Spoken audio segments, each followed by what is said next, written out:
Tell me and I forget. Teach me and I remember. Involve me and I learn. Words from the very famous Benjamin Franklin. A very warm welcome to everyone here today. We're gathered today not just to talk about education, but to reimagine it. Walking you through this journey, I, Vipasha Rathore, will be your companion along the way. Education is at a turning point. We're moving from an era of information delivery to one of transformation.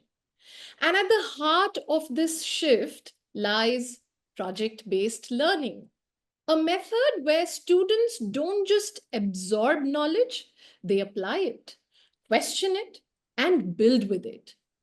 Our theme today for the panel discussion, Learning That Builds, urges us to ask bold questions. What does it mean to prepare learners for a world we can't yet predict? How do we empower them to become not just consumers of content, but creators of solutions? At Britannica Education, we're proud to be on the brink of launching our own project-based learning framework rooted in inquiry, real-world problem solving, and creativity. This panel marks the beginning of a broader conversation. We hope to continue the same with you, with schools, and with learners. So let's dive in and explore how we can co-create classrooms that don't just teach, but build. And to assist us all through this explorative journey, we have with us today an esteemed panel. Please join me in welcoming Dr. Maheshwari Natarajan, veteran educator with over 33 years of teaching experience and 20 years in school leadership. Founder principal of Vidya Mandir Estancia, she is currently the director of Agurchand Manmull Jain School in Chennai. Amongst many accolades she has received, the one closest to her is being felicitated by Dr. APJ Abdul Kalam. She's a passionate advocate for meaningful education. Thank you so much for joining us here today, ma'am. Thank you, Vipasha. Namaste to everybody. Happy to be We're here. also delighted to welcome Mrs. Sanyogita Sharma, an astute and seasoned educationist with over 35 years of experience in school education. Director of Manav Rachna International Schools across Delhi, NCR, and Punjab, she brings a wealth of insight into nurturing academic excellence, innovative pedagogy, and holistic school development. Ma'am, we're honored to have you with us today. Thank you so much. Thank you so much. We're also pleased to welcome Mr. Zachary Linnert, Learning and Development Manager at Britannica Education.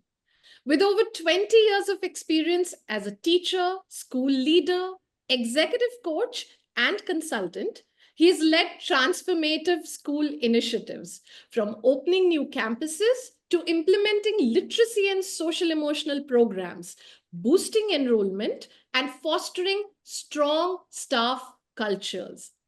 Currently pursuing his doctorate in entrepreneurial leadership at Johns Hopkins University, Zachary brings a rich perspective on creating meaningful, sustainable change in education. Thank you for joining us today, sir. Thank you. This is going to be fun. Let's go. Joining this panel is another distinguished guest, an educational thought leader, academician, consultant, psychologist, Dr. B. Ebenezer. With over 24 years of experience in education, training, curriculum design, and psychological development, it's no surprise that he's also the recipient of the Dr. APJ Abdul Kalam Professional Excellence Award. He has led several major educational institutes to success and is currently serving as the senior principal and head of SKVM's NMIMS University in Hyderabad. His work blends academic depth with real world impact, making him a true visionary leader in education and psychology. We welcome you, sir. Thank you so much, Vipasha, and I thank Britannica Education for this opportunity. And warm evening from India to all the panelists here. I hope it's going to be a lot of fun and learning as we start building the classrooms through our discussion. Thank you. Absolutely. And last but not the least, we're delighted to welcome Ms. Laurie Lynch, Vice President of Professional Learning at Britannica Education. With over 30 years of experience in early childhood education, school leadership, and professional development, Laurie brings a deep focus on human development, adult learning theory, and brain-based learning, which actually shapes the way she designs impactful professional learning experiences. Her career began with the National Association for the Education of Young Children, where she championed developmentally appropriate practices, equity, and culturally responsive classrooms. A strong advocate of the Reggio Emilia approach, Laurie continues to promote student-centric, inclusive learning environments. We welcome you, ma'am. Thank you so much. It's such a pleasure to be here. I feel so honored to be sitting amongst all of you today. So a warm welcome from a very warm Houston, Texas. So thank you for having me. Thank you so much. And now with such an amazing panel, I know all of us are just waiting to get started. So without any further ado, we'll dive right in. And to kickstart the discussion, Dr. Ebenezer, I would like to start with you. Tell us, what do you think is the core philosophy of project-based learning, and how does it differ from the traditional instruction-based learning? Thank you so much, Vipasha, for asking that question. I think, all of us present here are still learning to understand how to transform from a regular chalk and talk classroom to a classroom that builds the future of tomorrow.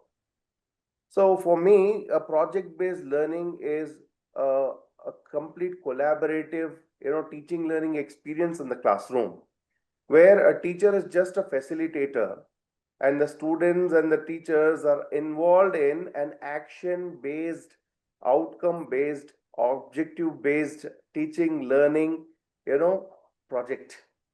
Mm-hmm. So for this, the role of a teacher and the role of a student is something which I would like to highlight. The role of a teacher should not be like a sage on a stage, but should be a guide by the side, right? And the participating students should not just be passive learners, but they must be like a sponge that absorbs and then retains what is to be retained and releases what is to be released out. For this to happen, a teacher, obviously, the facilitator, should have this attitude of, unlearning and relearning constantly. And undoubtedly, project-based learning is a collaborative approach. Therefore, it should not be just the outcome which is important, but how the entire team collaborates, how the project. So when I say project, it's not about the physical entity that you bring out of the project, but the collaboration in project, the interdependence in the project, or you may call it, how the engagement is there. All that matters to me. So this is my a nutshell idea about what project-based learning is going to be. As we, go forth in the discussion, probably we will have much more, points to ponder and points to discuss. Thank you. Sanyogita ma'am, you've been an advocate of project-based learning for the longest that I can remember. What are your 2 cents on this? Definitely, taking forward from where he left. So when you're looking at education today, you're looking at learning happening in the classrooms instead of only teaching. So learning will happen only when you find the learners taking ownership of their learning, learners being involved into their learning, learners doing with their hands, as you said in the beginning, that I'm not only listening, I'm doing, I'm hearing, I'm seeing, and I'm doing something meaningful and purposeful. Right. So keeping this in mind, he said we are figuring out now how PBL, we thought a little earlier. And we felt that in our classrooms, in our schools, though it was difficult to start at that time, that you put the whole school onto project-based learning. But what we did was that we created an area which was STEM-based, science, what we were teaching in the classrooms, all concepts. And we also have media and communications in our schools. So we wanted to create projects around this. Right? So what we felt was that, what is required for children to learn is excitement, is wonderment, Yeah. is whole lot of interest, and the whole lot of achieving something, working on something, finding some kind of a solution. So if you give this kind of an ecosystem to children in problem-based, you kind of centers and studios that you create in the school. This is what we did. We created ecosystem. It's not only that we had it in the classroom, we created an ecosystem, we created studios with kind of infra, with kind of educators who could support this kind of a learning, and the mindset as well. Because this is a complete mindset shift into direct teaching in the classrooms or creating experiences which are real life based. The children are looking at certain projects from their own neighborhood. They are the ones thinking what they need to do, right? So this is what we started 6 to 7 years back.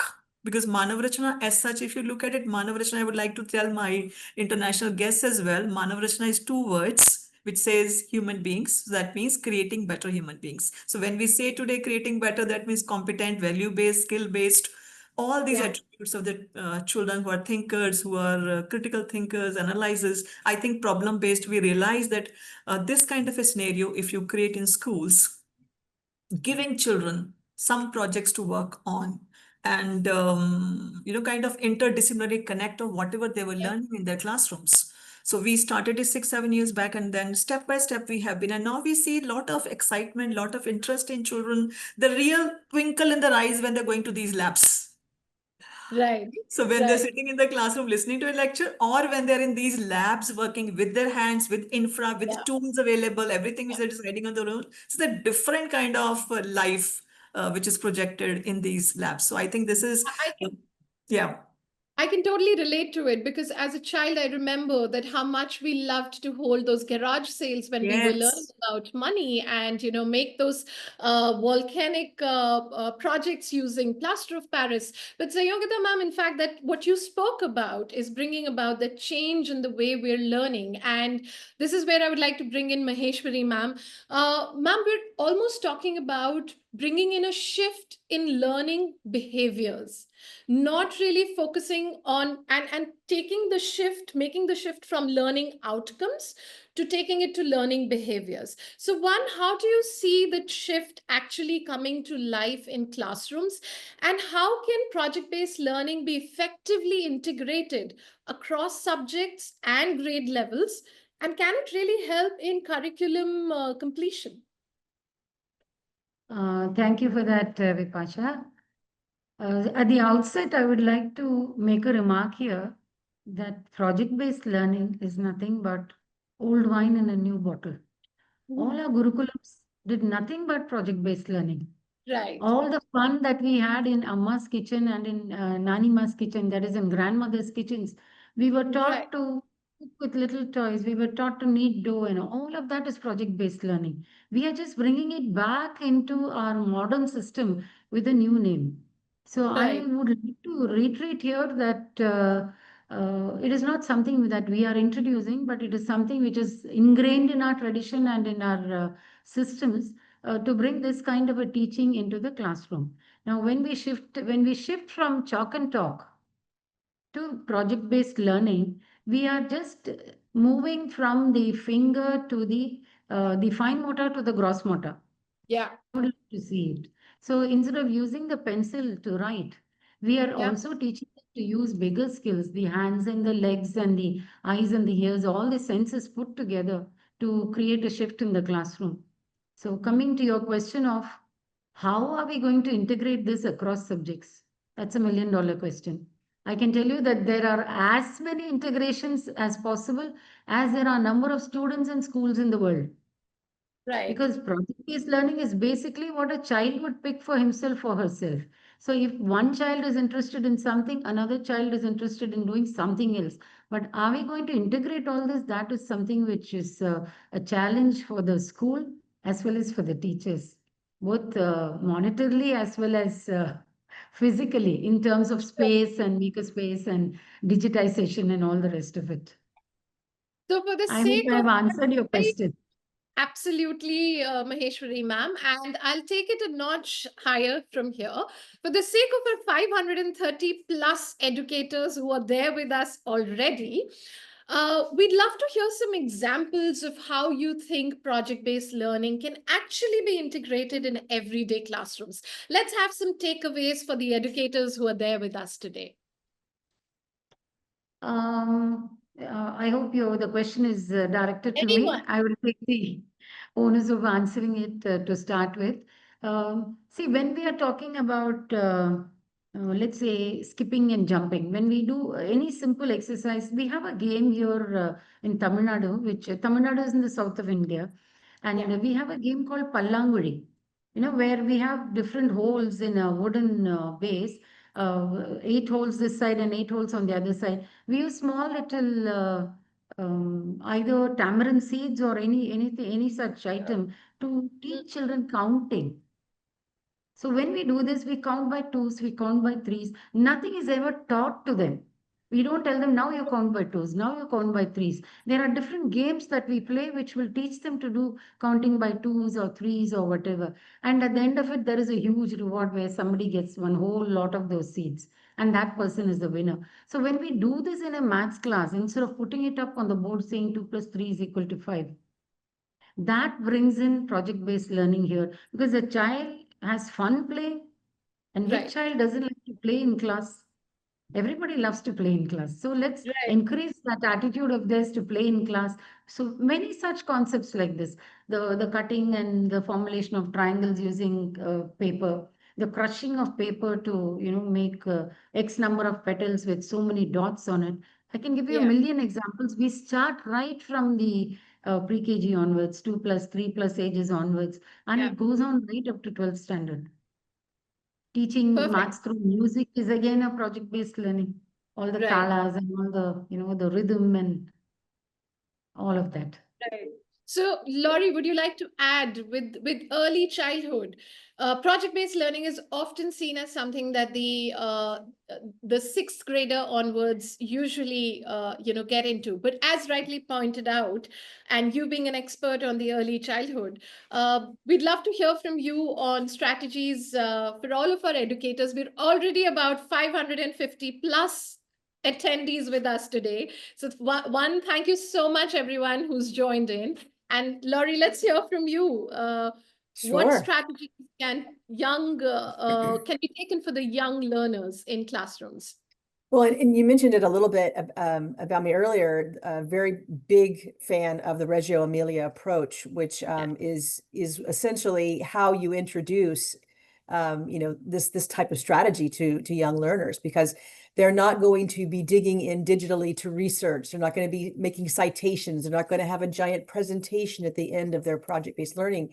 So what do we do with those young learners? Well, we follow their interests and we make sure that it's very student-centric, and that in and of itself incites the creativity and the critical thinker in all of us as young children, because we begin to discover and we ask questions that we maybe not have asked before. I've done this with my young students where it was like we were really into watching the transformation of a caterpillar into the butterfly in our classroom, and just the watching of that and the daily going and just, sort of citing what we were seeing and discussing it and talking about the transformation that was about to happen, and then extending that into our literacy conversations and extending that into our maths conversations and our science exploration, and really focusing on what their interests were at that moment and being iterative with them. And then as the chrysalis unfolded and the butterfly became, and we released them into the open air, it was a project, but a process that we watched with wonder and a glint in their eye and excitement every day to see where we were in the phase of the chrysalis to the butterfly. And so I look at that as sort of my early experiences around project-based, but really more just following the interest of the child and then tying it into other curricular approaches. Vibhasha, talking about early years, I would definitely like to say, we have early years curriculum, which again, very simply we look at the UN SDG goal, which is responsible consumption of resources. Right? Yeah, so we have absolutely. early years children here. So what do we do is for 3 months they work on electricity. For example, Yeah. very small things like we have so many fans in our homes, so many tube lights, so many things. So that comes into data collection. Batayenge, they will be telling about that. But then Yeah. also we bring them the sensitivity. Who switches it off when one is moving out? Who leaves it on? Right? So these kind of things, food, when we have cafeteria, the children moving to eat food. So they're looking at the leftover food in their plates. Yeah, so they are thinking about that. And Right. with the children of primary school, they would they themselves devise that let us weigh how much are we wasting Right. so they got a scale there. They felt that this much food, and then they themselves devised about what can we do. How to serve ourselves that we are wasting less. And then the idea, kind of blossomed into that there are certain people in the city who can come and the extra food can be. So this is all a process that is happening in the school. And even the early years, electricity, then water consumption, then clothes, then toys, Right. how can we share it with others? So we had in Punjab school a toy bank set up by children. Yeah. So these kind of things, these are the seeds to be sown in children so that they can diversely think in comprehensively, they're thinking about a particular issue. And it is very, very possible, even from the very early start. So one can safely say that project-based learning is obviously making learning a joyful experience. It's Yes. also about bringing in a sense of responsibility in the students, owning up to their own learning, pathways, and also making them realize the real-world problems that are around them, how to learn to take a more sustainable approach in life. And that actually brings me to Zachary. So, Zachary, we know that you have been working with a lot of schools in the US, and project-based learning is a workshop, is something that's very close to your heart. Tell us something more about.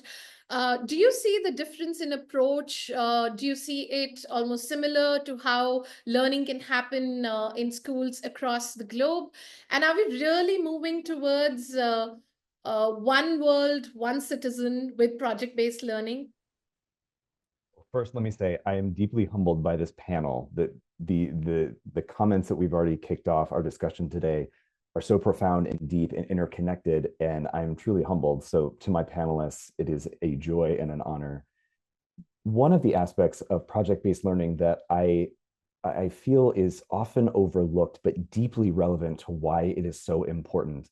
And Maheshwari, Mom, you said the chalk and talk. I'd never heard that before. I love that. And Ebenezer, sir, you said, the sage on the stage. When we move that teacher to the guide on the side, like you said, Ebenezer, sir, we help students unlearn the passivity that happens in the sage on the stage. And we challenge them to live in that discomfort of trusting their voice again, finding what they believe might be an appropriate solution, moving towards a complex issue, a driving question that they may have a solution for or an answer for and an idea.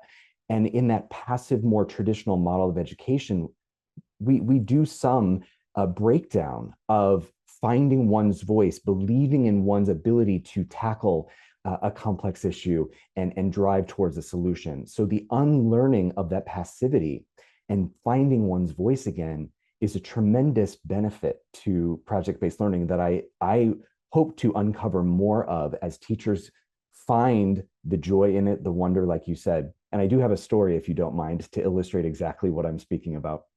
And I know there was a question or a comment in the thread asking for more stories. So Lori, you kicked me off beautifully with your comment about caterpillars. I worked at a school where there was a central courtyard, third grade classrooms. So in the United States, third grade is about 9 years old, 9 to 10 years old. And in the center of the courtyard was a milkweed or milk flower plant. Caterpillars love the milk flower plant. Those caterpillars, once they were ready to form into their chrysalis, would move across the courtyard and they would take up residence in the cubicles that were living outside one of the third grade classrooms. Now, as they moved across the grass area, they went up onto the concrete walkway. Well, this was a major thoroughfare for students and classes to walk to the library, etc. So as you can imagine, this was a very precarious situation for our little caterpillars because they could get trampled upon. Well, the third grade students whose classroom and cubicles were now overrun with all these caterpillars said, we need to stop this. We need to protect the caterpillars. And this teacher very bravely, and I do want to respect how difficult it is for teachers to let go of some of this control, to be more of a hub rather than, you know, the one that knows all the answers, said, okay, let's pivot our curriculum and let's see what we can do. What solutions can we come up with to protect these caterpillars and make sure that they can go through their complete life cycle? And there was one student who just wanted the answer. Tell me what to do. Tell me what, almost a paralysis of inability of saying, I don't know what's expected of me.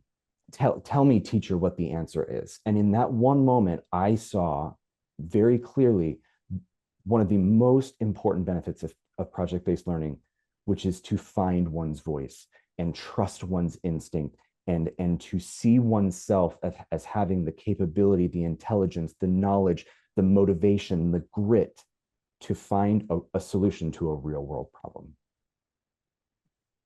So I would like to pick from where Zachary was mentioning about, you know, empathizing with that particular situation. So in our school and in our system, we call it as empathize with Deepti, DIPTI. So this is the formula that we use for our project-based learning. So as Zachary was mentioning, first we have to empathize with what exactly is the problem. So before we plunge into the project-based learning, first we empathize. Then we define what exactly are our objectives and we define what exactly is the problem. Then we ideate, we ask children to give ideas. After ideating, we prototype it.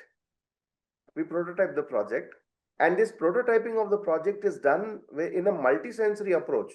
Now, when we are implementing project-based learning, my learned co-panelists will always agree with me. I think they will agree with me in this aspect that, you know, implementing project-based learning in the given, you know, fixed timetable of the school is very difficult. So what we did was we asked all the teachers to contribute and give their ideas. If we are implementing this project A, what would be the subject concept that you want to integrate here? So we designed it, first define it, then ideate, prototype, then test whether this is working or not, and then we had to iterate it or, you know, implement it. I just want to quote one example what we did. In our school backyard, we wanted to start a kitchen garden. So we said like this kitchen garden requires some plants which have to be grown by the students. Now, how would children take ownership? I would like to draw some lines from what Vipasha was mentioning, you know, that so consciousness, you know, community consciousness, or that belongingness or accountability. Then what we started in our school is on when a child is celebrating their birthdays, we are strictly not allowing them to bring any sweets or return gifts or any kind of thing. They have to bring a sapling, plant it in our kitchen garden and water it. Every year, you know, they're adding one more plant to the environment and they take ownership. They write their name there and say, this is my plant. So pruning the plant, watering it, and also, you know, ensuring that it grows properly. And next year, what plant to bring which is not there in the kitchen garden. So they're empathizing with the situation. At the same time, they're taking ownership. They're ideating. Now, one child got another idea and said like, why only saplings? Why only saplings? Why can't we bring some small pets and why don't we grow them in the school? They are also part of the environment. Now the next project that we are working on is that only, like how to, you know, bringing different small pets or animals to the school and ensure that, you know, they also become part of the school ecosystem. And really, Zachary, I completely agree with you, you know, until unless you empathize, you know, voice out, be vocal and, you know, contribute and understand, you know, we are adding value to the world as a whole or the universe as a whole. and all of us are accountable, project-based learning cannot happen. And at the same time, integrating different subjects so that, we do not unnecessarily intrude into only one particular concept, but divergent, interdisciplinary approach is something which is very essential for project-based learning. Perfectly answers that, sir. We also wanted our interaction to be a two-way interaction with our audiences, and we had opened up some questions on the question bank here. I'm going to ask two questions that I can see which are coming up again, and one of which is related to a very pressing issue that you mentioned, Ebenezer, sir. What kind of timetabling is actually needed to make project-based learning happen in classrooms with the current curriculum calendars that are already in place?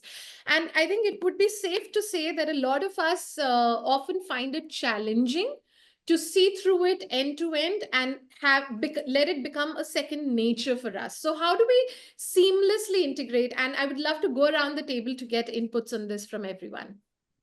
So I would like to just add to what you said, a simple quotation. In olden days, nobody had watches, but everybody had time. Now, everyone has watch, but no time.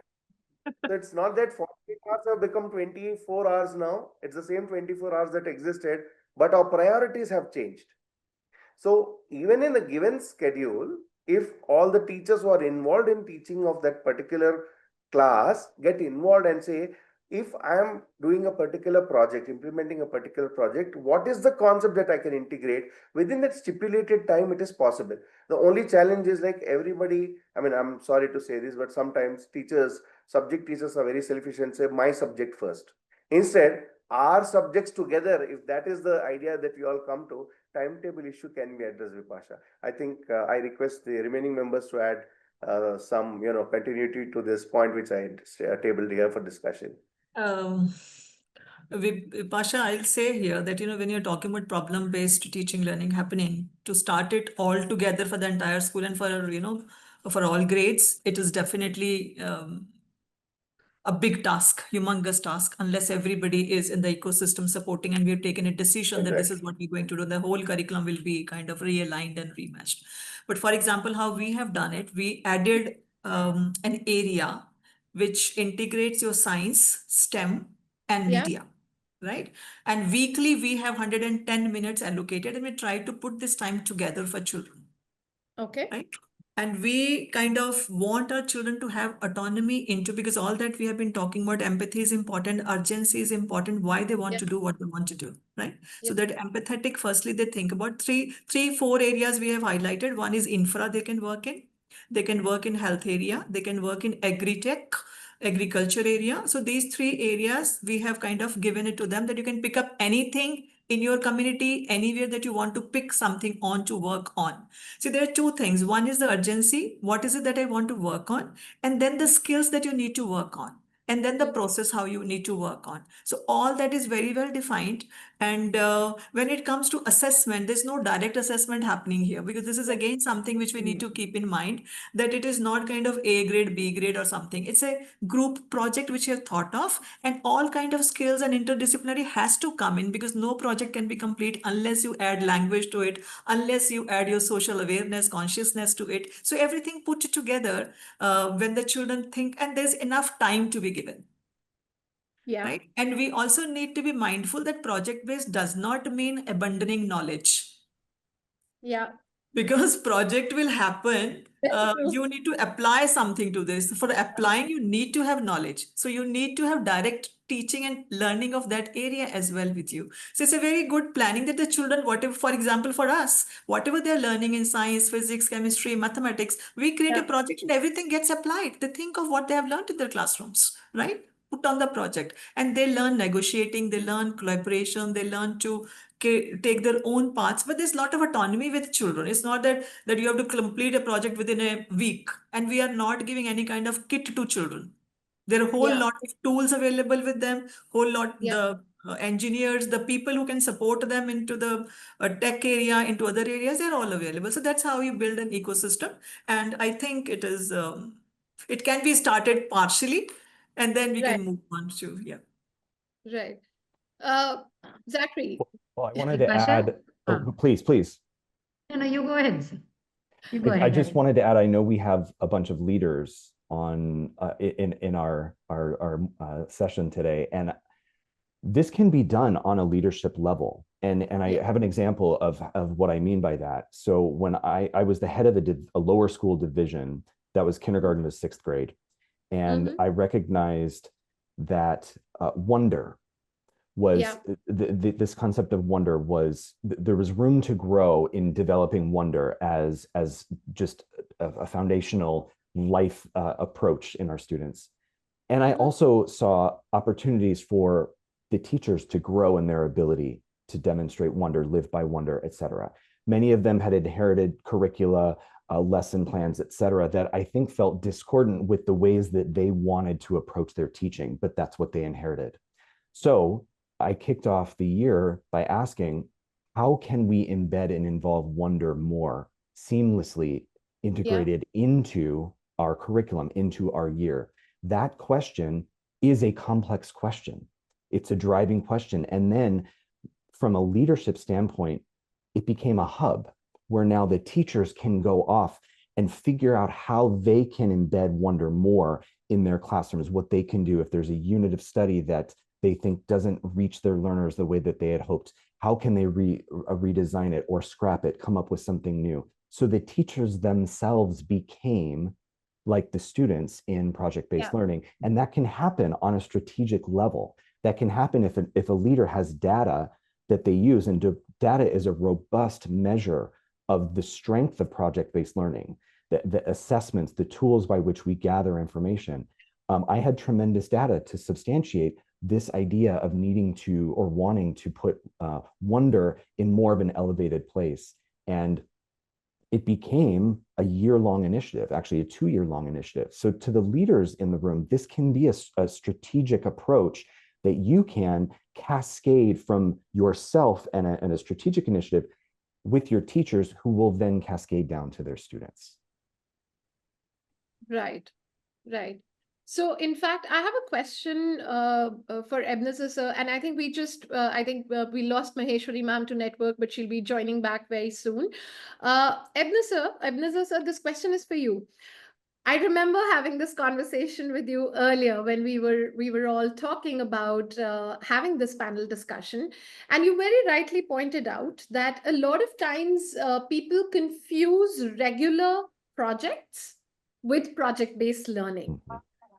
Right? We'd love for our audiences to also see and understand from all of you here that how is that different? Is it our approach? Is it just the thought process, the themes that we build in? And I'm sure we'll have everyone add into it as well. Sure. Yeah, it's a very pertinent question that we all need to address. There is a thin line which differentiates active learning to project-based learning. Active learning is that you're involving children directly, but most of the time it's like yes or no, or they say, yeah, I've understood, I have some doubts and all, but there is no hands-on experience. A project-based learning is like you define specific roles. I think one of the attendees also posed a question asking us, how can diverse students with diverse needs, can also be addressed. So there is something called as UDL, that is universal, design for learning. That is, this learning, universal design for learning addresses, projects which can be given to divergent learning, learners, in the sense that students with different learning abilities or different learning needs also can be, used into that. Now, second thing is define a role. For example, I'm in my project, I have a student who has, listening disability. Now, how can this student with listening disability contribute in the project? See, he may not be able to listen, but he can observe and note down. So give him a role of that. And he may or may not be able to immediately reciprocate or respond, or he may contribute. So for that, we need something called as scaffolding. This is where the role of a facilitator comes into picture. Again, I would like to reiterate, not the sage on the stage, be a guide by the side. So here is where the role of a teacher comes. Good. You are very good at observing, although you are not able to listen, you are very good at observing. Your observation points are very good. These are going to contribute. So Yeah. indirectly, you are inculcating that passion, igniting that passion of learning for the students. The project is, always remember, let's take a small example, home as a project, our own home as a project. Father has a defined role, mother has a defined role, the children have a defined role, grandparents have a defined role, neighbors have a defined role, the community has a defined role. So everybody contributes to the building of that home. In the same way, in a project-based learning also, give discrete but flexible. Again, I use these two words: discrete but flexible roles to each of the people who are involved in it. In active learning, what happens is that you give them some say some gadget, what to say, the lab material to them or some gadgets to them, and say work Yeah. on it and understand, experience it for yourself. There is no group contribution in that. There is individual learning. Active learning is individual learning, whereas project-based learning is a contributory or collaborative learning where everybody adds value to it. And they pull in all their learning, and from there, everybody picks it up. Yeah. So, Okay. there, there's a subtle difference between active learning and a project-based learning. Vipasha, if I could kind of come in here when we talk about making projects and project-based learning. So taking on what he has said, I will say that making project is different from PBL. Making project is you have studied a Yes. concept and the teacher tells you to make a project on this. I think everybody is doing it. Assignment. Yeah. Isolated Mhm. projects and all that we are learning in isolation and individual capacities and individual subjects as well. But when we talk about PBL project-based learning, I think it's a pedagogy. It is, we pick up a style of teaching that we are putting across. The children are learning through this approach. You have one question statement, an investigating statement, or an issue or a challenge. And for that, we are putting all areas of learning through this. We are learning. So which is we're taking the project and learning languages, math, science, everything through that to an extent. And we're applying all these multidisciplinary with some standalone knowledge classes that we have in these areas. So this is the basic difference, which I understand. Is taking it from One, that teacher-centric approach. I'm sorry, my apologies.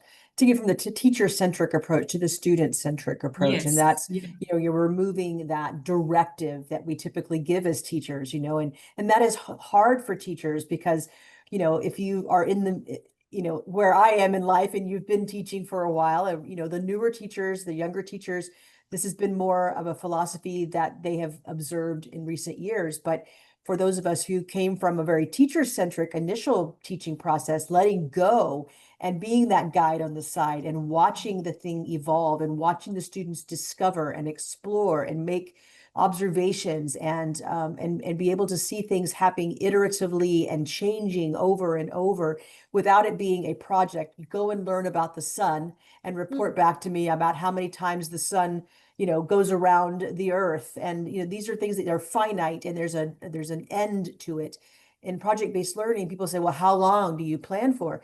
It can be 6 weeks. It can be a whole semester. It could be, to Zachary's point, a year, a 2-year discovery process, but you're continuing to follow that wonder and that guide on the side approach to see where it ends up. And you're involving community.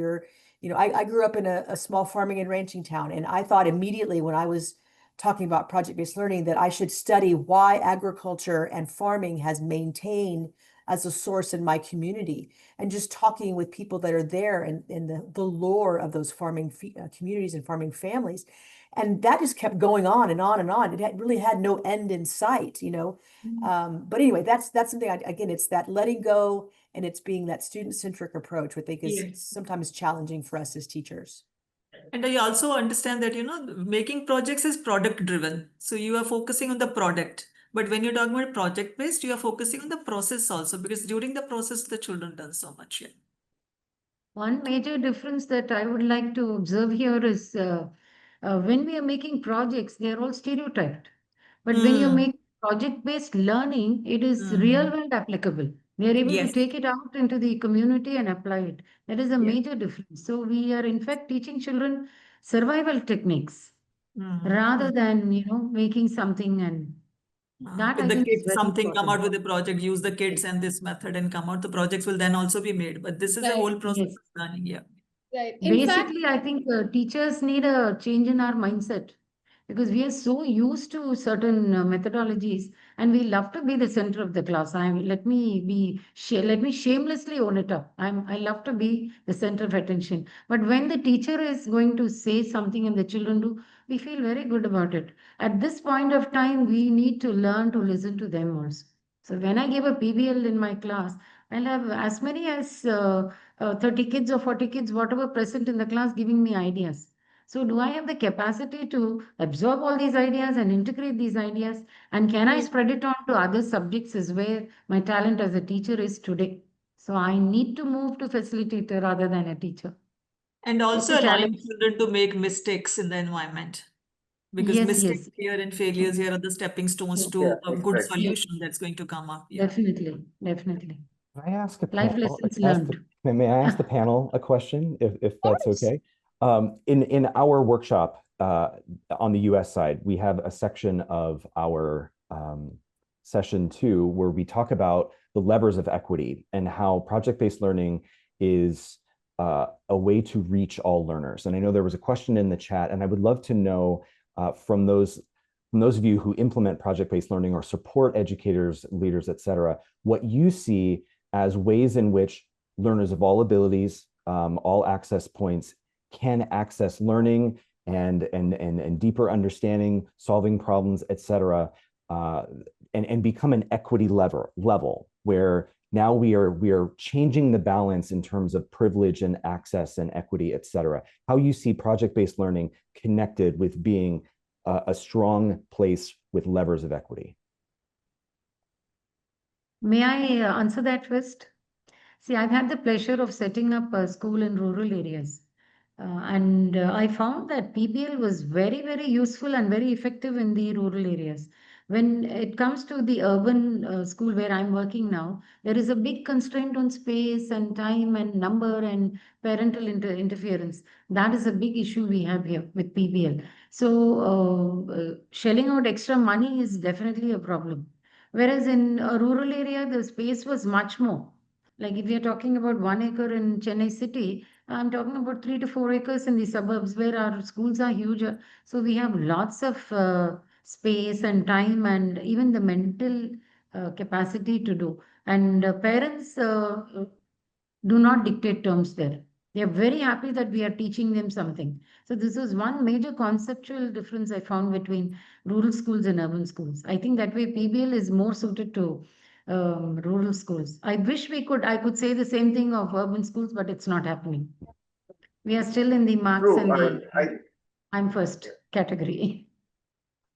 I agree with what Maheshwari ma'am was mentioning. In urban locale where students are well exposed to project-based learning, where they can get ready-made material and try to say ki, this is my project, versus a rural setup where they don't have resources and their infrastructure doesn't suit, but they are the people who can innovate. With Exactly. crude and raw and available material, they build a lot of wonderful projects which is really out of mind.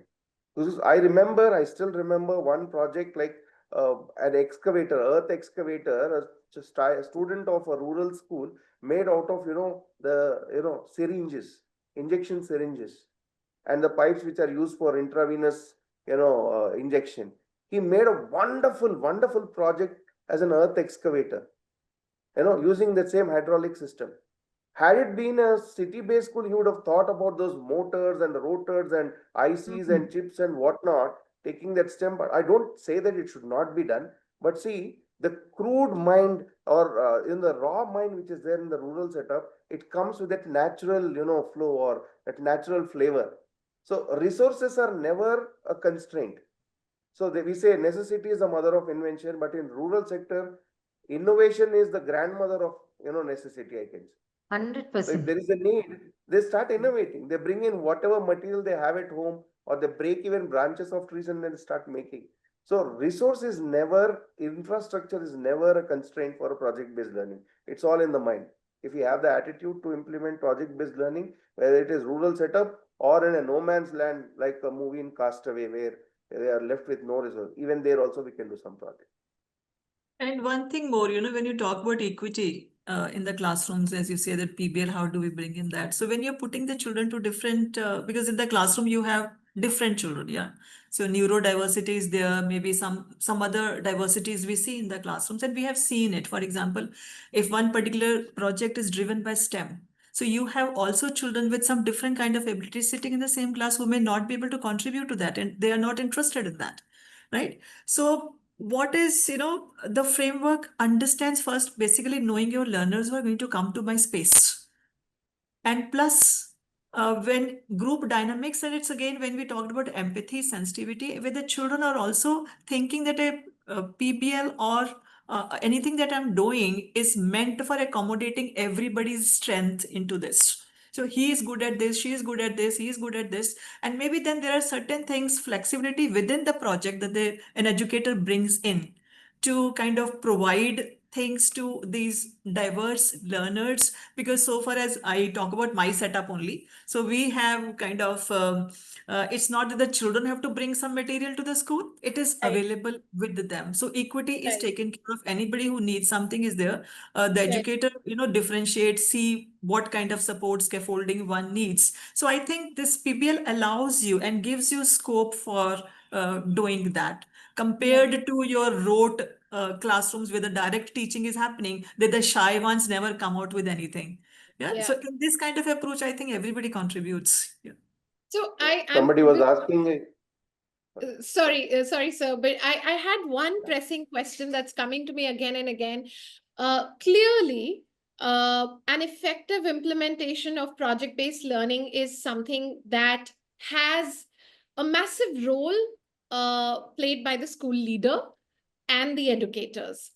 It is driving, these school leaders and educators who are actually going to drive project-based learning in every classroom, whether make it seamless integration, make it a second skin as learning practice, make it equitable, even coming up with the ideas of the different themes. I remember, ma'am, you were talking about themes around which we're doing project-based learning, and at Britannica, how we've also designed our project-based learning is across various themes. But I think the core is coming out to be that school leaders and educators play a very, very important role. And that brings me to my question to Laurie.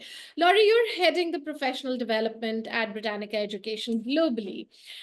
What do you see as a must-have in school leaders and educators in classrooms to effectively implement project-based learning, and what kind of gaps do we as school leaders need to fill for our teachers to enable them with everything they need to ensure that we have a strong project-based learning running in classrooms? It's a great question. And I think just like anything we do in empowering our teachers to implement a particular type of learning or to encourage a certain type of learning, it has to come from the top down. So we as school leaders and entity leaders and organizational leaders, we have to empower our educators to feel like that they can use this type of approach. And so we have to help them be more organic about this in the classroom. And again, moving that teacher-centric piece back and trying not to jump in and to fix and to let the children explore, to, if you feel like they're getting stuck, to ask them guided, open-ended questions. What do you think is going to happen next? So, and I speak from the early childhood perspective more effectively, because I think about those things where I would see my students kind of maybe waning in their interest, and I'd be like, well, what do you think is going to happen next? What do you think is going to happen if we were to do this? So you're just sparking that, and then they pick back up and that interest level returns. But again, you as a teacher have to feel like that is a place that you can do these types of projects and these types of inquiry and these types of research and study and just really getting out there and looking around. So just like an equitable environment, that again has to be the climate that you're creating as a school leader or as a campus leader. So that's just, again, a perspective. You have to lead by example and allow your teachers to do this. And I think just encouragement and setting examples for them and helping them understand the difference between a project and project-based learning, and that they are not the same, and that there's no finite end to what we're doing. I hope that answers, anyone wants to add? Yeah, I would like to add continue. something here. As school leaders, we are always traveling on multiple boats. We have 2 feet, but we have 40 boats on which to place that feet. So at one point of time, we are going on with PBL with 1 foot on PBL and the other on the traditional methods. And then there again, something else crops up. When it is exam time, we switch. So we are forever juggling. That's something I think we need to learn. That training, if you can give it to all of us, that would be wonderful. How to manage all these various This boats. is something very important know, because we want everything. We want everything. We want Yes, everything. And yes, we want the yes. best We of want everything. everything. Absolutely. We have to be Yeah, but one accountable thing- too, right? We have to be Yes, accountable yes, for yeah. certain grades and certain, experiences and certain levels of achievement. And are Yes. we grasping these, and are we testing for this and testing for that? And how much did we Yeah. absorb? And so Yes, there's yes, this so much. yeah, the dichotomy of the world we live in, and we want this exploration and this this excitement that we get from the students when they get engaged. But we also have these things where as leaders, we're like, oh, I have to meet this certain standard so I can get that gold stamp of approval and be at the top of my game. So it is definitely a dichotomy of worlds and a struggle somewhere in the middle. But And that's the also, best Vipasha, thing. what I What, feel is, if we are able to create an environment in schools where the teachers are also given the same kind of ecosystem, they're also Exactly. allowed to think creatively, not following instructions only. Because if I ask or tell my teachers to do certain things in a certain way, they will be able to do only when they get these things in the same way. If it's not happening, the mind shift will never happen. There are a lot of in-house discussions, things that you have to come in to bring in that we are there to support you. And you are also given a challenge. The school has this, how do we, and we involve them into important discussions of the school. So that is how I think the things start happening. And that's what I was referencing earlier with that. Multitasking is something absolutely in our bloodstream. I don't think any of us would have it any other way. And we would like to have multiple boats to float on. I'm sure. So undoubtedly school is a circus ring where the circus master is the head of the school, who is expected to do terror striking, death defying and amazing acts one after the other without faltering and entertaining the crowd at the same time. So having said that, even the mindset of the parents has to be changed. So all project and no learning, how is it going to help my child? So I strongly believe that before implementing PBL in the classroom, instead of starting with the students, we have to start with parents first. Give them a project, call different parents of different classes and ask them to do a project and ask them to define the joy of learning. And give them 2 things. One is credits for being a part of it and grading for their respective role. Then they will understand, wow, this is the wow factor that's going to create that passion of learning, I think we have to first implement for parents. That's In very fact, I'm essential. looking at a question right now, sir, on our Q&A by one of the users, one of the teachers who's here, and I'll read out the question.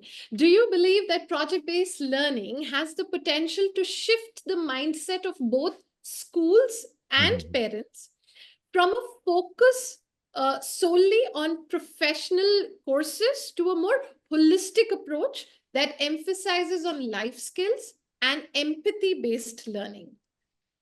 So it's only a portion that the question has come. Undoubtedly, we are preparing children for some jobs which don't exist. Right. First of all, the mindset of the parent has to change that, we have 2 eyes. One is engineering, the other is medicine. If we make the parents understand there are careers beyond this and there is life beyond this, that is essential. So schools for parents are required than for the students. In fact, there's another question on the Q&A here by another educator. Throwing it open to the panel here. Ensuring individual accountability. Now, in a team setting, it's hard to know if every student is contributing or if a few are carrying the load. How do you do the assessment? And this is I'll also add to this question. we are talking a lot about project-based learning, the impact it has, the importance of it. But I think let's try and break down for our audience here. How do you measure the success of project-based learning in a classroom? And let's have some light thrown on that. Yeah, I So think for the this, basic there here is is a the two grade. Hmm. Yeah, sorry, ma'am. There are You two go ahead. ways of assessing. Two ways of assessing. One is for their individual contribution. One is for a group contribution. Group So content. for group contribution, we give them some credits. That is, since you have completed the project, you are a part of the project, you get some 5 credits or 6 credits or 10 credits or whatever. But for you as an individual contributor, in the role that is defined to you, if you have fit the rubrics, Yeah. that this is the quantum of learning that has happened, this is the effective or efficacy of the project that you have done, and this is the outcome, and this is the utility, and these are the SDGs met, then we are going to give you grade. So grading and credit system, if it is there, it is going to address all the participants of the project who was involved. Sorry, Maheshwari, ma'am, I had to just plunge in No, before no you could problem. say. I was almost on the same path here. I would like to add one more thing. I think self-assessment is very, very important because we need to teach the children that they have to evaluate their own processes appropriately. So unless we give them the rubrics and ask them to self-assess, they are not going to learn their real stature in the real world also. Because I think I'm great. Unless I'm pitted against somebody, of an equal caliber, I don't know where I am or what I am. So the self-assessment is something which we need to teach them, and only PBL can teach them this. Because project works are nothing but it's a process. It's like doing titration or something in the lab. But PBL definitely is going to teach them step-by-step analysis, and are they going in the right direction? All the PDCA cycles which we talk about in the industry, they are applied here. So self-assessment is definitely important. And the assessment happens along the way, right? So it's not the culmination of a project and suddenly an assessment happens and there's a grade associated with that. There are, like you said, Mom, there are 3 main avenues: self, peer, and teacher or facilitator. And if those are happening concurrently in building, a child's contributions, if it's less compared to their peers in a group project, will come out right off the bat. Very quickly will be identified, both either from self or peer before a teacher or really understands it. Exactly. And Vipasha, if you don't mind, one of the questions that asked about empathy, some of the themes that that Britannica offers for project-based learning center around things like social emotional learning, that project-based learning can exist when you are looking at real-world problems, projects in the environment, in robotics, in entrepreneurship, if cultural development, social emotional learning, vocational education. So when you think about the expanse of these topics, and as leaders, take one step, chip away at one idea. If you want to build more robotics programming in your school and you want to get the parents involved, Ebenezer, like you said, this can be a way to tackle one theme and partner with Britannica, by the way, and you can take steps in one direction while keeping your feet in the other boats and knowing eventually maybe those boats are going to get closer and you can put both feet in one and let a boat kind of sail away and think it on its way. So I just wanted to make sure I added that before we forget and come back to this idea that assessment is perpetually ongoing and iterative throughout the life of the project-based learning. What I love that you said that too. Sharing, sure. Oh, go ahead. I'm sorry, sorry, ma'am. Yeah, I just wanted to add to what he was saying that sharing all these parameters with students is also equally important. That how their project is going to be assessed, right? So they're all mindful that my individual contribution also comes into account along with mine. But at the end of the day, we are also teaching them, we are teaching them collaboration, interdependence, all those kinds of things also we are kind of trying to implicit things also going to come in. So they are the beauty of PBL. But of course, individual contribution, but parameters of assessment should be made clear. It's going to be as they are learning or for learning or off learning at the end when the project is done, who presents how. I think these kind of things, if we bring in clarity, because PBL also means something if we think about giving ownership to children and agency to children, I think these can become vital. Then the tool should not be held by the teacher only, that at the end I will tell you what I'm going to assess on. Tell them beforehand. Right, right. So Well, in I- fact, Self-journaling and setting milestones is also another way of, we can, for self-assessment, having a journal, my project journal. See, where I started, day one, what I did, day two, what I did, a reflective journal, not just a kind of a theoretical input or diary input kind of thing, but a reflective journal. And with set milestones, as what Sanyogita ma'am was mentioning, already redefine some milestones and say, like, project, like we are reaching here, from here we reach here we reach here. And in reaching that, what was my contribution? That's a kind of a self-learning or self-assessment for students. Yeah. So I love the audience that we have today, and we have three questions that are really hard hitting, and this is really like they're trying to show us the mirror, and I'm gonna structure those questions here for all of you. First thing first, time management and feeding all different types of learners is really a problem with project-based learning. How does one seek, to engage all learners? Can we have some actual solutions to this? Adding to this, a follow-up question. Doesn't this mean that we need to change the very way we as educators have been taught how to teach? How else are we going to know the difference?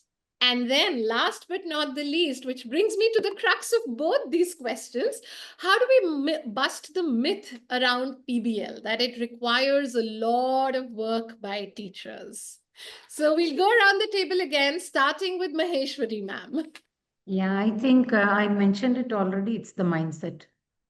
And sir very beautifully put it. There are 24 hours in a day today, and there were 24 hours in a day 100 years ago. It's just that we are looking at our time today, or rather, I should say my cell phone. I can't show this anymore because we are looking at our cell phones for the time. And time is again a concept in the mind. Why are we fixing? As far as PBL is concerned, we are not going to tell them, I want this done by tomorrow. The child chooses the project, and the child is child-centric, not teacher-centric. So wherever the child, which are for all these different learners in the class, which Matangi has mentioned, there are different learners, and each one will pick what they are comfortable with. Like in a project or a classroom collaboration activity, we are not going to say serial number 1 to 4 form a group and 40 to 45 form a group. We are not going to say that. Hopefully they will choose their own, comfortable space and then work with it. So there again, the time is not a constraint here in anything except the teacher's mind. If we go by the 40-minute bell, and we always love to say we run by the bell. And sometimes we can't. We need to have a little bit of expression there and here. And there was a question which I saw with Pasha about the B.Ed curriculum. Yes, it has to be changed. Absolutely. Yes, absolutely. And And I will just to say it out there. Pasha, I would like to say that, all PBL, if the school is thinking about, because teacher has a very specific question, because she has been taught in a certain way, mind shift takes time to change, and then the amount of time is fixed with her, and then she's also going to prepare her children for some kind of assessments which are looming large, and the children's results matter. There's so many things, So what I feel is that what we think as teachers is that I have to do it this way, which I was already doing, and I have to add something onto that. That is where the change needs to come in. So you're adopting a methodology where you're not kind of doing two things you're thinking about, but then it asks for a lot of planning. Planning will take time, but once planned, I think you will enjoy how your children come forward, because normal teaching also, when we talk to our teachers, that instead of you giving 1 point, ask the children, they'll give you 20 points, and you will feel that they are already there where you want them to be. Right? So if we can, I think, bring out these kind of strategies in the classrooms, it can. And I think, ma'am, yes. I would like to add one point here. Reading 100 books on how to swim will never help a person to swim until unless they get into the waters. So once they learn swimming, then they think of what is butterfly stroke, what is backstroke, and what is that leap, frog leap, and that triple jump or whatever it is there. Same way, teachers, until unless they get into that mode of PBL in the mindset, all in the attitude, what Sanyogita ma'am and Maheshwari ma'am were mentioning, it is your attitude, not your aptitude, that determines your altitude. So the teacher should have that mindset, yes, let me try, let me first, get into the water, then I'll learn to swim. Until unless you get there, then you think, yeah, it is difficult to implement, and nothing can move. It's all in the mind. Nelson Mandela And says moreover- everything is impossible till it is done.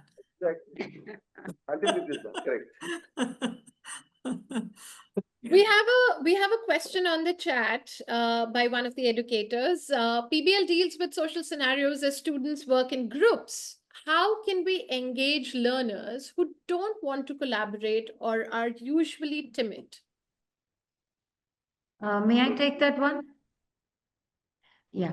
Sir was just mentioning about PBL and SCL, right? So one of the reasons for this question could be the child is not comfortable working in groups. I recently introduced a concept called the buddy bench in our school. So we put up 3 benches here and there, which were already there. We earmarked them and we asked the children to paint bright pictures behind and told the children that when you're feeling down, when you feel nobody's listening to you, when you feel you need certain things answered, you go and sit there. And we told the other children also, any of you who want to hold the hand of that child, not in the literal sense, but in the emotional sense, you can go and talk to them. So somewhere this concept of I don't want to work in a group will slowly be overcome. It has to be done only over time. Yeah. And Maheshwari ma'am, I feel here as an educator, we're also responsible since we're working in groups.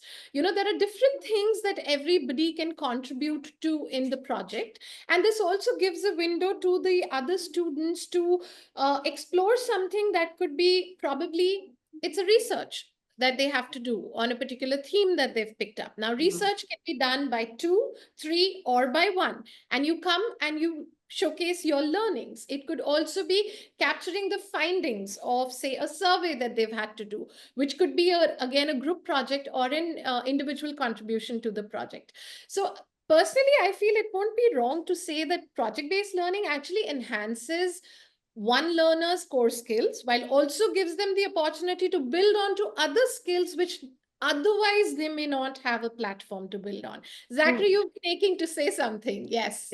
Well, I want to add that I think this is a great opportunity to break down the myth of the engaged student. Now, I'm speaking to the second half of the question. I tend to be more of an introvert. I sit back, I listen, and typically that may not look in the same way of somebody who's involved and asking questions in it. So I think it also is an opportunity for us to rethink what we use as data metrics to say that one student is engaged. And the more we know our students, the more we can understand that a student who may sit back is for them, that's their active engagement. Mihai Csikszentmihalyi talks about being in the flow, and the flow doesn't necessarily mean that it all looks the same for everyone. So if we can know our students, empower our teachers to know their students, engagement looks different depending on the student. Yes. And I have a real quick story. I told you I was a storyteller. We had in a group of students or project about the effects of sunscreen on the bleaching of the coral reefs, and the students were actively trying to explore ways to mitigate that. There was a student, quiet student, that one would say maybe was not as active as the other students, was not as engaged. In the middle of their presentation, busted out a rap with all of these lyrics that they had been working on. None of us knew that this was in this child. And so it was an eye-opening moment where, one, they could bring in their love of writing lyrics, creativity, writing, music, etc., that interdisciplinary approach. And they just kind of hung back for most of the time until their opportunity to demonstrate their contributions. And it was a great moment for us to say, wait a minute, we would have, with very limited understanding of engagement, assessed this child unfairly because we weren't taking into consideration who they were and what engagement looked like for them. Well, I think to follow up on that, Zachary, we talk about critical thinking and how do we know that we're instilling that critical thinking skills, especially with a student who is more introverted, more holding back. What we have to consider is that these students are still evaluating, they're still synthesizing, they're still part of the research, they're whether they're actively participating by what we define as active or not, they're really, all the cognitive abilities are tingling, the neurons are firing, and so that critical thinking is happening. And again, we're looking at it from a traditional lens of engagement, but there, to your point, there's the student who was the introvert who busted out in a rap, and when we look at just professional learning and project-based learning and all these things from the very global perspective, I love what we've talked about so much is that the synthesis of this is that you can bring in the social and emotional learning, you can bring in the culture and the climate and the levels of equity and all of these things into project-based learning. And that does not define by country. That is something that is global. That is something that we as, the educators and the cultivators of these children see everywhere we go. Children are children and emotions are emotions, and all of these things that we are talking about and cultivating these environments and empowering our teachers to guide into project-based learning and to get our students to create and to dive into critical thinking. I mean, these are worldly challenges. And I think that's just something that I have noticed in all the conversation, that it is in line with how we're approaching professional learning at Britannica Education, that this is a very holistic approach and a global need. Yeah. There's something else I would like to add here, Isha. A very Yes, ma'am. minor statement. In all these years of experience, I have not seen any child let down their group mate. They somehow pull them out and they bring them up, and there is this concept of a one child not doing, they'll make them do. How much they make them do is something else, but they make them do. So that's that confidence I have in children. Completely agree with you, Maheshwari ma'am, because we Right. call them as silent Newtons in the group. Silent Yes. Newton. See, Yes. they are thinking why the apple fell, but they Yeah. will only start describing their loss of gravitation when the need comes. So we cannot say there are some introverts in the group or non-participants in the group, and we say like, if you have any doubts, you ask this guy, because he or she would be a silent observer, noticing things and trying to assimilate, as what Lori was mentioning. They try synthesizing all the ideas, and probably they are thinking something big, something out of the box. But we, as sometimes facilitators, label them as non-participants or passive participants. No, there's nothing like it, ma'am. I completely agree with what Maheshwari ma'am said. The team. That is, the team means we. They pull them. Arey, you are a part of this. You also have to contribute. So they reciprocate. They try to somehow gel together and then bring the entire activity into a project. And I've also seen, children giving you pleasant surprises. Oh, yeah. Isn't the it? You think, all the time you think that no, he's so shy, he will not be, but you find him so resourceful in the group. He's the one who's organizing, pulling in all the material, sitting till the last. Lot of perseverance this one has. Maybe he wasn't the very vocal in the group, but then he's the one who is making things happen. So these are kind of things I think are very, very important, and beauty of when you put children in a group and they rise to that responsibility. I have seen children, picking up a big project and then rising to that at times. I would tell the teachers also, look at them, how are they taking it so seriously? And the leader of the team, who is so-called the president, is at the back. He's allowing his, juniors to come forward, which is a big deal for us adults to kind of, have it from them. So, And it's amazing that as the leader, yes, if they're allowing others to come and demonstrate, yes, that's a what I've very good seen. leadership skill that they're Yes, demonstrating, right? yes, So lot of it. Yeah. amazing. We have a lot of conversations happening on the chat as well as on the questions. We've tried to pick up as many questions as we could from the Q&A box here. We will answer every question, but in case any questions is left unanswered, there will be a feedback form at the end, which will be circulated on the chat. Please feel free to write in there. Do ensure that you fill the feedback form, because certificates would be provided to everyone for that. And as we're coming to a close end, I do not want this conversation to end, because it just seems we just started we're just getting started with the discussion. But time is going to be of essence for all of us here. We'll go around the table before a summary on one advice that all of you had as leaders to give to the educators to effectively implement PBL. The wonder, and the caution that goes with project-based learning. We'll go around the table one by one with all of you, starting with Sanyogita, ma'am. Okay. I'll say that when we talk about project-based learning and we talk about mental shift here, teachers should form groups of diverse faculties. Right? It's not the same group. So we can have one math teacher, one English teacher, one science, ICT, everybody sitting together and thinking about that because everybody will contribute to that. So it is there when it starts. This is what we want to bring. And there the real feeling of project-based is connecting to the real life skills, the softer skills, the implicit, explicit skills. These are all experienced by teachers themselves. And Yeah. I think I will tell everybody that it's very, very doable. It asks for planning, sitting together, thinking through, and on the way, you will learn so much. Starting small, we can always start in our own areas. I think I will definitely promote project-based learning, and we have seen it happening and adding so much of excitement to the classes. So I am for it. Thank you. You, Zachary? Start with curiosity, not Hmm. control. Yeah. Project-based learning is not about showing up with a polished plan. It's about iterating, driving, but starting with that question, starting with that open-ended exploration. Acknowledge there's fear, acknowledge that there's some trepidation and anxiety, but start and drive with curiosity, not control. Wonderfully put, Zachary. Thank you so much. Ebenezer, sir. I would always vouch for that 5 wives and 1 husband wala formula. That is 5 W's and 1 H.